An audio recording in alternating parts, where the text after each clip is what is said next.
Hi, how's it going? Kieran Donaghy here. Delighted to have the Iron Man from Currow, one of Tralee's best ever basketballers, John Teahan. Good to talk to you, John. How's the farm today? Good. What's up, Scotty? How you doing? Am I your Scotty? Is that the way it works, is it? All's good. The sun is shining, so we're happy out. Yeah, exactly. Down in Carsavine. It's nice. Come here to me. Look, we're obviously here to... I read a story last week and I was shocked and absolutely gutted as a great teammate of yours for 7 or 8 years and gone through hell and high water with you, that you actually never told me this story that I heard last week, that you were actually lucky enough to spend 5 hours caddying for the greatest basketball player of all time, and you not a clue about golf, but you still got to do it.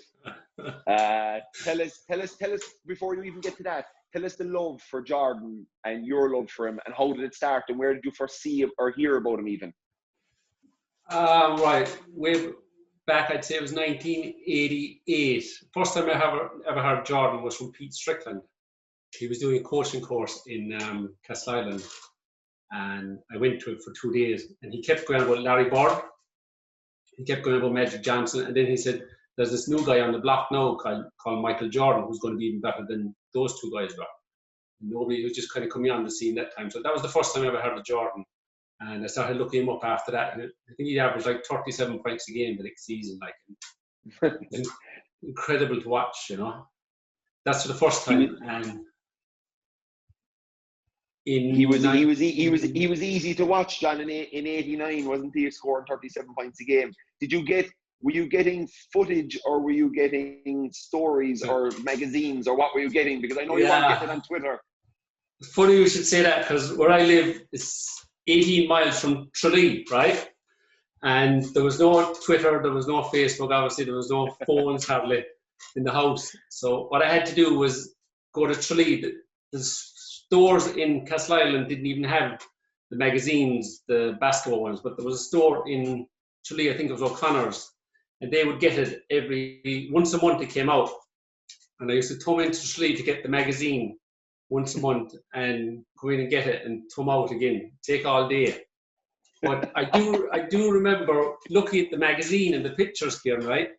And one thing that struck me, and I couldn't get over it for years, I couldn't understand it, was you see pictures of other players, Isaiah Thomas, Bird, Magic, Kareem Abdul-Jabbar, and they'd be going up for a shot.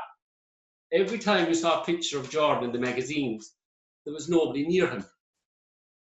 They were always 5 feet away or 6 feet away. They weren't 1 or 2 feet away. And I actually couldn't understand it. I thought it was staged to make him look better. And as time went on, it took me a few years to realize what was going on. It was just that he was so quick in his movement that the guys were standing far away. They weren't getting to the help, say, where they should be. Whereas in the other photos, the guys were going to the ring and there was help coming at him. But Jordan, obviously, he was so quick looking back in it that's why he had so much space. If you ever watch the old photos of Jordan, he's dunking and guys are still getting ready to jump up and block him. Yeah, he was in the air before them. Is that where you got, like, we trained together for 8 or 9 years playing with the Tralee Tigers, or Warriors as they're known now, but Tigers as they were known then. And I obviously watched you as a 12 and 13-year-old when you won the league in '96, which was the same year that famous Bulls team with Rodman, which was my favorite team, beat the Sonics that year in the final. It was the same year. So basketball for me went from nothing 2 years before that, not even really playing the game, to now all of a sudden as a 12 or 13-year-old, it was my life, and the Bulls were my life. And every time we trained, and for 8 years, every time you hit a shot in my face, you used to say, Jordan, and you used to drive me around the bend. Why were you saying that? And was it to get yourself going, or was it a thing you did for him? Because any shooting competitions we had, as soon as you started the few in a row, you'd start this Jordan, and then you'd be saying it in training, and it used to drive me wild. Was that a tactic to get me off my game, or was it to get you going? I think I got that trash talk from Roscoe and Ricardo. That's where I wrote that. They were my Jordans, you know. Locally. Yes, exactly. But I suppose looking back here, and you're young, like you're saying, you're growing up, you're dreaming, and you want to try and imagine that you are the best. And you think that you are Jordan at a totally different level, obviously 10 levels down, whatever. But I suppose to give you that confidence, you know. And your mid-range was always the best part of your game. Was that something that came from watching Jordan as well? Because mid-range, you wouldn't miss. You wouldn't miss from 16, 17 feet. Like, you know, it was automatic almost. So did that come from watching Jordan? Like, I'll put it this way. You coach a lot of kids now. They're watching Steph Curry. Everybody's trying to launch threes, whereas your mid-game range was flawless. Was that something that you watched Jordan with his basic movements and his jump sets? You said, I want to be like him. Yeah, you would obviously be working inside in the arc, you know, going left, going right, spin dribbling, you know. And again, yes. I suppose you are dreaming, you know, but you have to pretend that you are in that situation to give you the confidence, you know. It does. It prepares you almost. It did, and it wasn't just on the court, Kieran. It was off the court as well. It would give you confidence. And I think when you watch The Last Dance, you know, the one thing that strikes me about Jordan is his confidence, more so than his play. His play is spectacular, but his absolute 100% belief in himself, you know, in crunch situations. So yeah, you try and carry that with you when you're growing up playing. The confidence is amazing. Like even the story when he walked into he walked into Dominique Wilkins in the Atlanta Hawks dressing room and kind of goes, "Hey guys, how are you getting on? Lace him up good tonight, Dominique. I'm coming for you." And he gets 61. Like, you know, and that's against a Hall of Famer, a perennial All-Star, a high flyer in himself. And he was more or less saying to Dominique, you might be level with me on dunking ability, but you're nowhere near me as a player. And he went out and proved that. But take me back to the day where you heard that his airness had landed in Shannon. Couldn't believe it, really, yeah. So I was driving down to Caddying, and it was about 8:30 in the morning.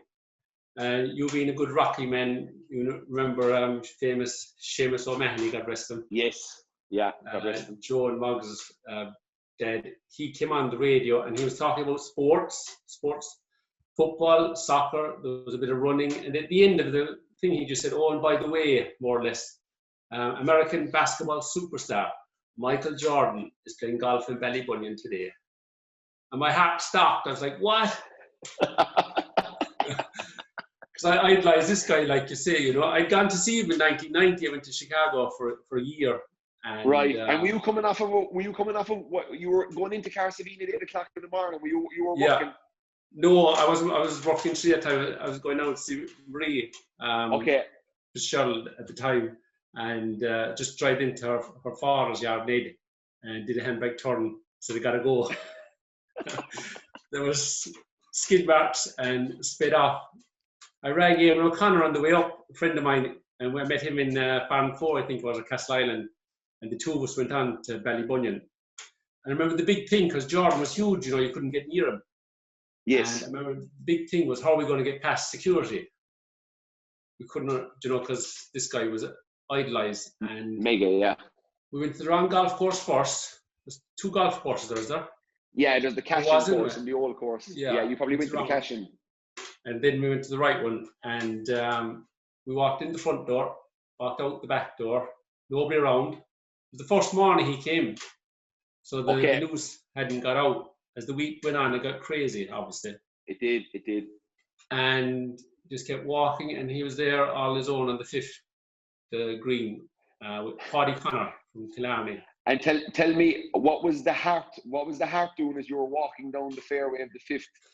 And the fairway of the 5th is a par 5. It's a long, not that you know much about golf, but I'll tell you anyway because I played the place. It's a long par 5, so you had a long way out to get to him. And when you knew it was him, what was going through your head as you were approaching the green? I went straight up to him. I said, "Hi, my name is John Teahan." He said, "My name is Michael Jordan." and how did you get the bag? Come fly with me. So they were teeing off, right? It was a funny story. They were teeing off, and he was sharing a caddy. This young guy was about 14, and the young guy didn't know who Jordan was. There was a small guy as well. So I think he was an ex-NFL player.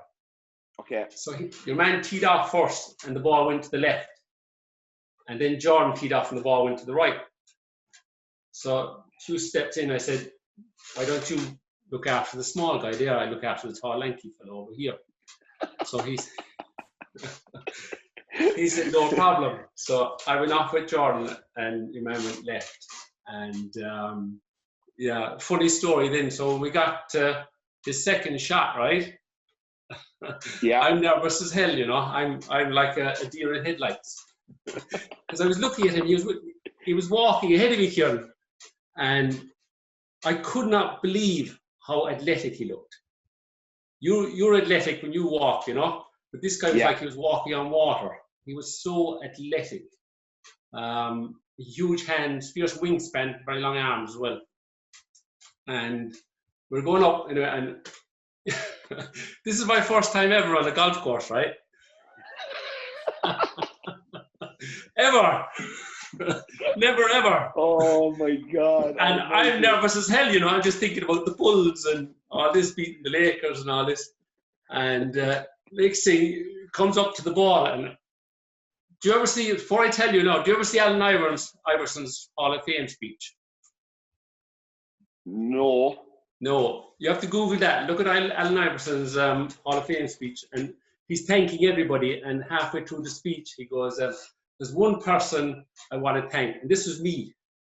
He said, Michael Jordan, my idol. He was my idol, you know. And he went on to say that he knew he was playing the Chicago Bulls when he was a rookie, his first year in the NBA. He was a bit younger than Jordan. And he said, I knew I was playing the Chicago Bulls.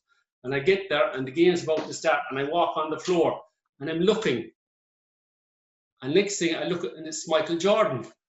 That was me in the golf course. That's the way I was looking at him. Yeah. And he said, for the first time in my life, I was looking at a human being and he didn't look real. That was me. That was me as well. He had this aura about him, you know. And he said, I looked at him, Allen Iverson. He said, and next thing I looked down and he's wearing a pair of Air Jordans. And this is the way I'm looking at him when I meet him, you know. Yeah. This is what's going through my head. So we get up to the second shot. And he turns to me and he says, what club you got? And I'm frozen, you know. I'm like, Tralee Tigers. And he said, excuse me? And I said, Tralee Tigers. I play for Tralee Tigers. He looked at me with a death stare. Kind of like, do you know the way he looked at Scotty Burrell when he asked him for a hug? Yes. In the last dance? That's the kind of look I got. Oh, yeah, I can imagine. Yeah. But like, how did you actually survive? What I want to know is, how did you survive 13 or 14 holes, not having a clue about distance? Like, did he ask you for any yardages or where are we or you know? Did he quickly? I presume. Yes. If I go to America and there's an Irish fella comes onto the course and he wants to caddy for me, I'd be delighted. I'd be like, oh, great, fella, I know, yeah. Or we'd have the banter the way around. But Jordan, I presume, wanted to go to Ireland and not talk to anybody about basketball, not even interact about basketball, all about golf. And then he realizes you're there, and I know from the photo, because I saw the photo, you're there with your North Carolina jacket on and your work pants.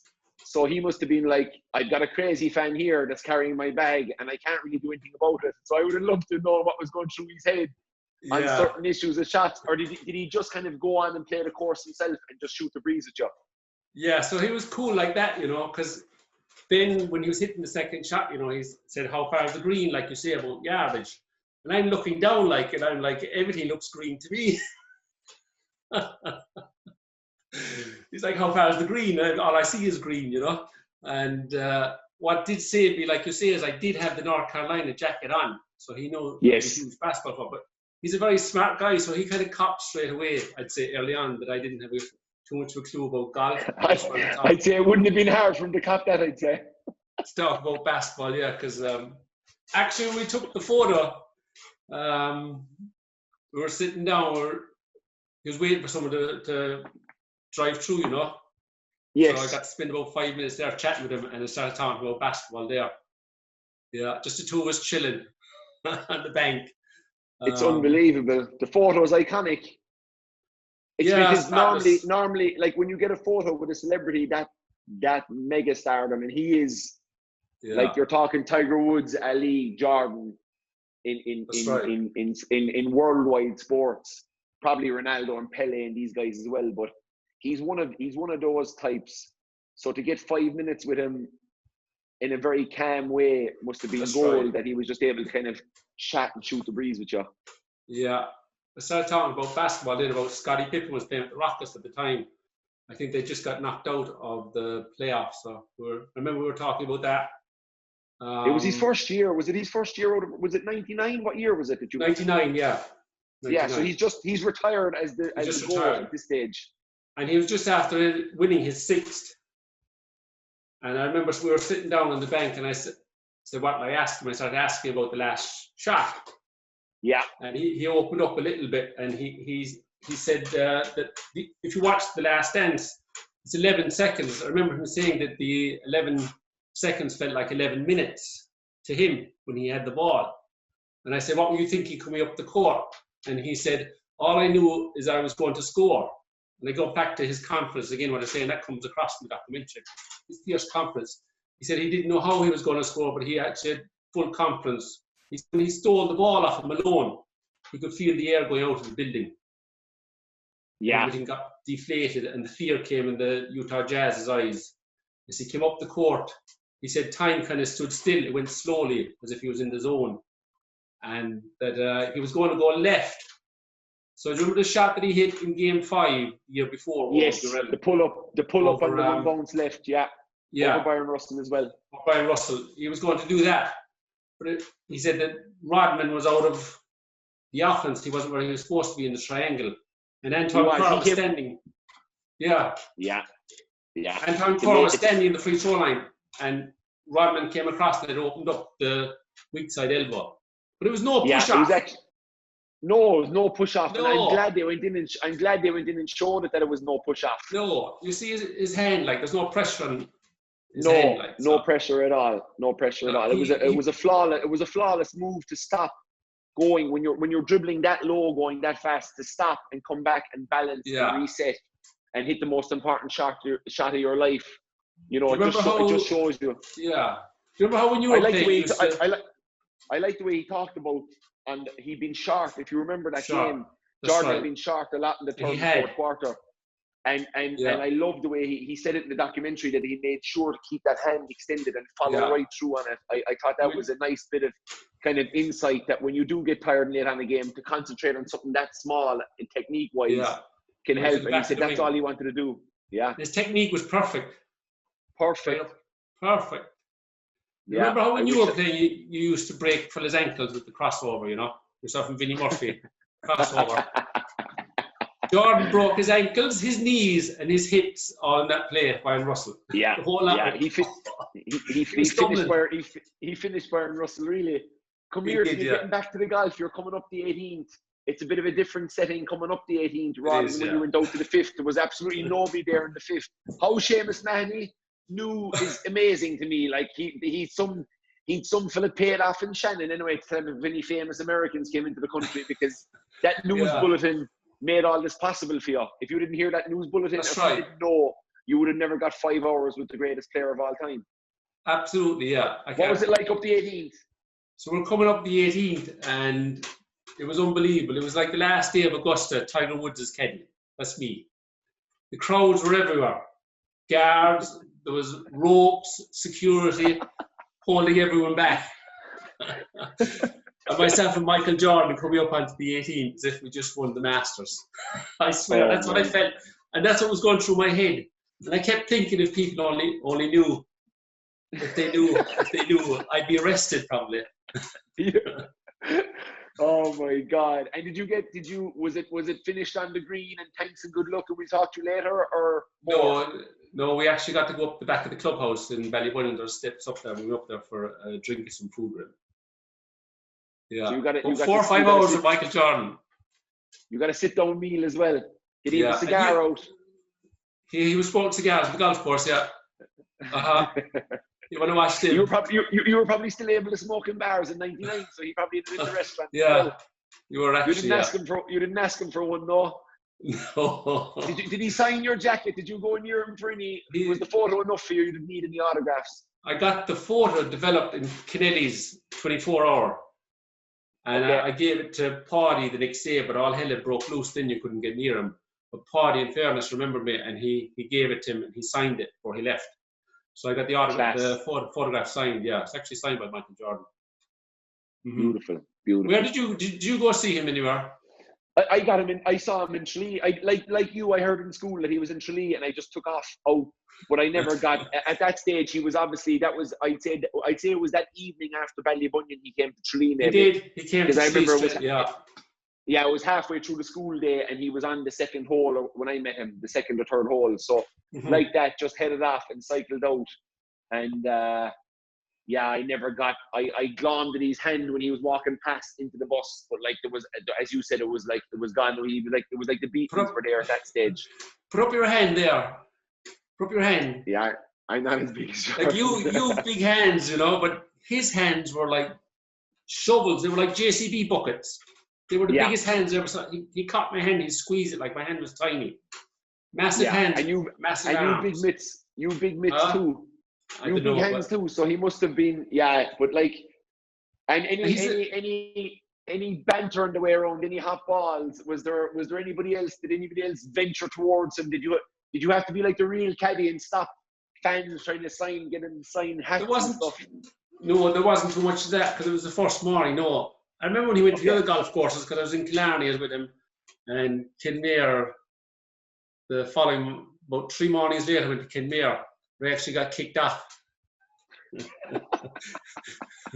And he went from Kinmare. I think he went from Kinmare to Waterville. To Waterville, yeah. I think I read somewhere yesterday that he was coming over to Coombe and they were like the bus driver that was driving him around for the week said like they were gambling on the golf course. They were playing. The minute they got in, it was beer, cigar, and cards in the bus, and it was cards until they got there.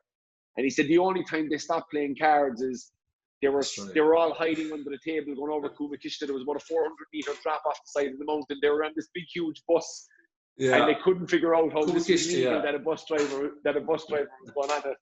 The wall is tiny there. The wall's only about a foot high. Tiny. And when you're in a big bus like he would have been in, you're looking over, you don't even see the wall. You just see the edge of the cliff. But he actually has a fear of water, you know, that's probably it too, now you see it. He nearly drowned, he was young. All right, okay, yeah. Himself and the friend drowned, he escaped. Jordan, right. And he was about 10 or 11, I think.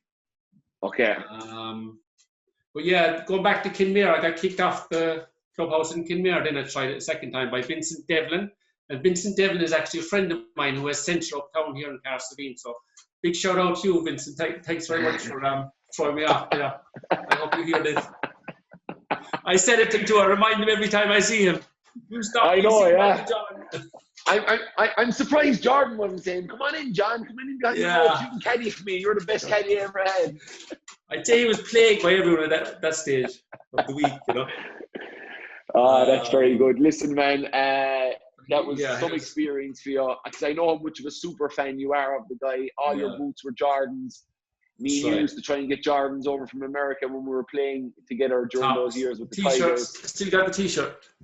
Right here. There you go. Yeah, loads of them around. Never dies. Never gets old. So, no, never. And look, good to talk to you. Take it easy, and we'll be in touch. Keep up the good work, and I hope all the family are doing well down there. Okay, thanks, Scotty. You too. All right, Michael. Good luck.